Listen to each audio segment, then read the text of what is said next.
सबसे पहले तो मैं आप सबको आदाब करता हूँ और मेरा तारुफ भी भावना जी करा चुके हैं कि मैं कितना शरीफ आदमी हूँ। मेरा नाम भी इन्होंने बोल दिया कि प्रेम नाम है मेरा, प्रेम चोपड़ा। जहाँ तक हिंदी ज़बान का ताल्लुक है, फिल्मों में मेरे ख्याल में प्योर हिंदुस्तानी, जैसे जावेद साहब ने कहा कि प्योर हिंदी की पिक्चरें बहुत कम जाती हैं, इससे हिंदुस्तानी लैंग्वेज में पिक्चरें बनती, क्योंकि हमारे उर्दू का आगाज़ जो हुआ था हिस्ट्री बताती है कि इसको उस वक्त ज़बान लक्शर कहा जाता था। ये एक लक्शरी ज़बान है। उसकी वजह यह है कि मुगलिया ख़ानदान या पर्शिया या टर्की वगैरह ने जब हमारे हुक्मरान थे तो प्योर फारसी बोलते थे वो, तो उनकी फ़ौजों में हिंदुस्तानी सिपाही भी होते थे, तो वो समझ नहीं पाते थे उनकी ज़बान को, इसलिए संस्कृत और हिंदी के अल्फाज कुछ जोड़े गए, तो उसको खालिस उर्दू ज़बान जो है वो ऐजाद हुई है हिंदुस्तान में ही, और उसकी ज़बान है हिंदुस्तानी ही।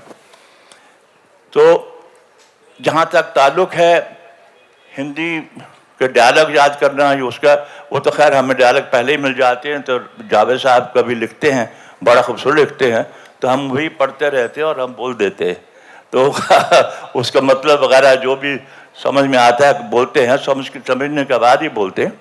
जब ज़्यादा उर्दू होती है डायलॉग्स में तो थोड़ी ज़्यादा मेहनत करनी पड़ती है, डायलॉग राइटर आके समझाते हैं उसका किस तरह से उच्चार करना है। उर्दू एक ऐसी ज़बान है जिसमें शहद जैसी मिठास है,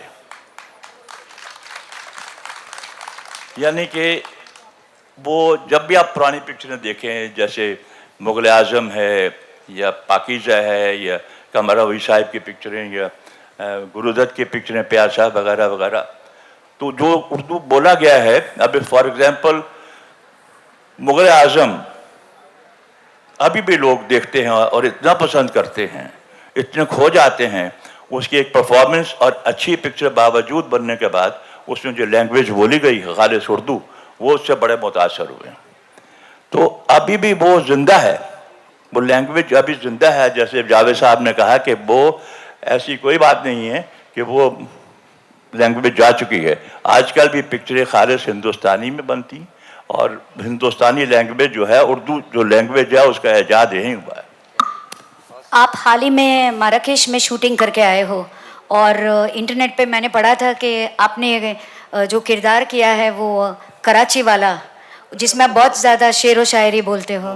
कराची वाला जो है वो जीना इसी का नाम है, पिक्चर जो 3 मार्च को लग रही जी। और वहाँ जो मैंने शर्मिला जी के साहबजादे के साथ काम किया था, सैफ अली खान के साथ, उन्हीं की पिक्चर प्रोडक्शन भी उन्हीं की थी।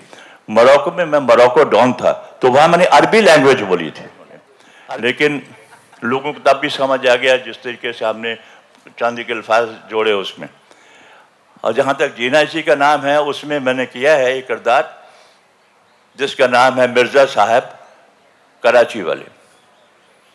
तो वो यूँ है कि एक गुमराह लड़की है, वो इसकी जर्नी जो है बड़ी नाकामयाब रही, ज़िंदगी से बहुत मायूस है, और जहाँ तक इतनी मायूस है कि वो she wants to commit suicide. तो मैं उसको बोलता हूँ कि देखो, ज़िंदगी में मायूस होने की ज़रूरत नहीं है, life is a challenge, face it, और याद रखो कि बुझ जाए शमा तो जल सकती है, कश्ती हदे तूफान से गुजर सकती है। अरे मायूस ना हो, इरादे ना बदल, तकदीर किसी वक्त भी बदल सकती है। शुक्रिया। अब ये सेशन ऑलमोस्ट ख़त्म होने वाला है, उसके पहले प्रेम चोपड़ा साहब आप कुछ कहना चाहोगे? अब से शर्मिला जी और जावेद साहब कुछ बता रहे हैं, डायलॉग ही बोल दो तो भी चलेगा, नहीं तो इस पर कुछ कमेंट कर दीजिए। मैं सिर्फ इतना कहना चाहता हूँ कि ये इतनी सारी महफिल देख के और इतने अच्छे अच्छे लिसनर्स देख के बड़ा अच्छा लग रहा है, क्योंकि आजकल ऐसी महफिलें और ऐसी रौनकें बहुत कम जगहों पे होती, और क्योंकि उसकी आप जानते हैं कि आजकल हर इंसान दूसरे इंसान का जानी दुश्मन बना हुआ है, हर मुल्क दूसरे मुल्क को जला रहा है। तो इसलिए मैं सिर्फ इतना पेश करना चाहता हूँ कि यहाँ आजकल हर शख्स हर पल हादसा होने से डरता है। खिलौना है जो मिट्टी का, वो फना होने से डरता है। हम सब के दिलों के किसी कोने में ये मासूम बच्चे बच्चियां हम बड़ों के देखकर दुनिया बड़ा होने से डरते हैं। शुक्रिया। पहले तो मैंने अपना नाम का तारुफ तो करवा ही दिया था इन्होंने मेरा, कि प्रेम नाम है मेरा, प्रेम चोपड़ा। और मैं वो बला हूं जो शीशे से पत्थर को तोड़ता हूं। Thank you.